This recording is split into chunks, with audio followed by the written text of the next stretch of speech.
It's time. It's time for you to level up. It's time for you to get out of your routines and start making it a reality and do something unique and different. Struggle a little bit, hurt a little bit, sacrifice, and dedicate yourself, because there's no other way.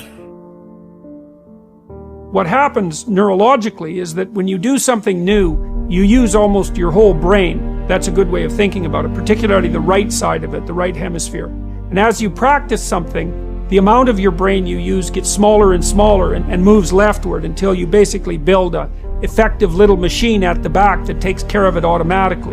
Routinizing things decreases the cognitive and physiological load. It's a big deal. And if you routinize good habits, then they become part of your character and part of what people come to expect of you. There is a program. We all run programs. And it doesn't matter if you're at the county fair. It doesn't matter if you're at the family cookout. It doesn't matter if you're at home watching a movie in the basement or on vacation with your wife or your husband. We're all running a program. And you have default settings within your subconscious. And many of us deal with laziness. Many of us deal with anger. Many of us deal with frustration. And these are different programs that we run. And so now you need to deliberately investigate and examine your internal man and ask yourself, what are the programs I'm running? And so all you're looking for are new breakthroughs through practice and practice and practice. You'll get better and better and better. And there's still some things that will happen to you that will catch you on the blind side that you did not anticipate. You'll get knocked down, but you won't be knocked out. You'll be able to get to your feet again, be on the ropes, but you have a fast recovery rate when you work on yourself. Some of you love sleep more than you love success. And I'm here to tell you today, if you're going to be successful, you've got to be willing to give up sleep. You got to be willing to work off for 3 hours of sleep, 2 hours. If you really want to be successful, some days you're going to have to stay up 3 days in a row. Because if you go to sleep, you might miss the opportunity to be successful. That's how bad you got to want it. I want every man and every woman that's got a concept, that's got an idea. I want you to push with all of your might until dreams and concepts and ideas start to birth out of you in the middle of the night. You're going to need pens and pads by your bed tonight, because you're going to have to get up in the middle of the night and start writing down all the stuff that's going to start coming out of your spirit when this day is ready. Are you ready?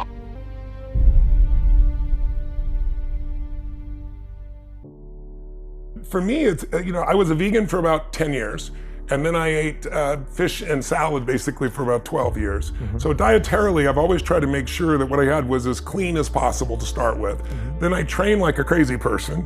I do oxygen restriction training type of thing so that my capacity is strong, but I'm also trying to train so I can literally do 2.5 marathons on a day, and then another day, another day, another day.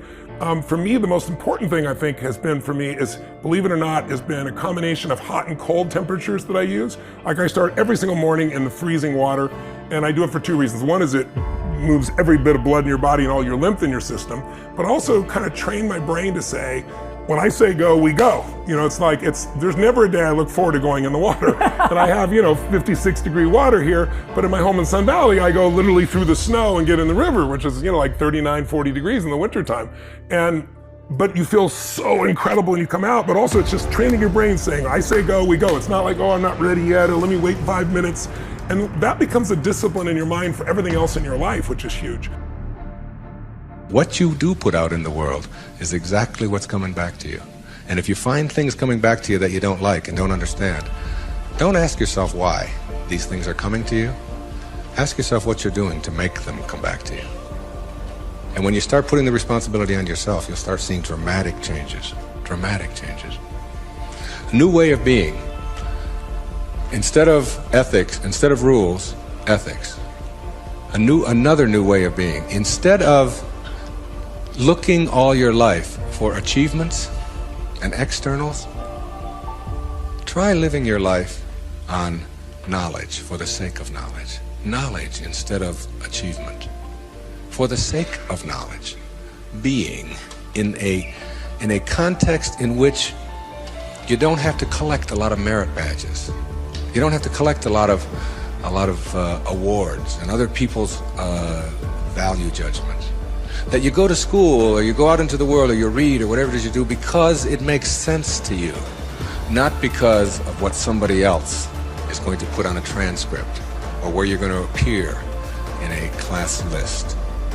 We need to help our children to understand and value the importance of knowledge for the sake of knowledge and doing things that make sense rather than taking the easy way.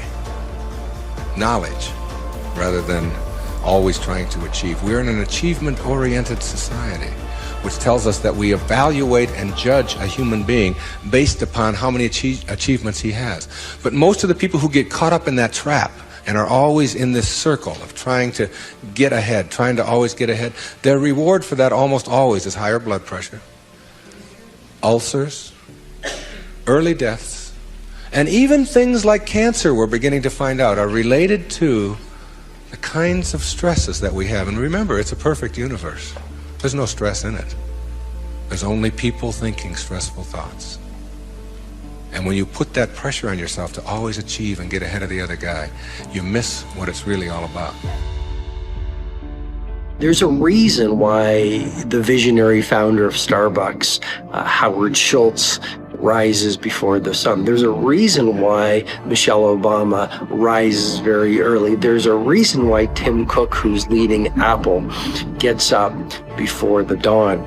First of all, the hours between 4 and 6 are the time of least distraction in this age of dramatic interruption. Number 2, the hours before the sun rises is the period where your brain is most available to your primary creativity. So while you're sleeping, your brain actually washes itself, but also it lets it go of the residue of the previous day while you are resting and while you are recovering. When you wake up, your thinking is fresh, your creativity is most pristine, you are most available to access your gifts and your talents. So those are some of the reasons why I encourage you to get up early. You might say, Robin, well, I'm not an early riser. I can't put mind over mattress. I can't win the battle of the bed. Grandma never got up early.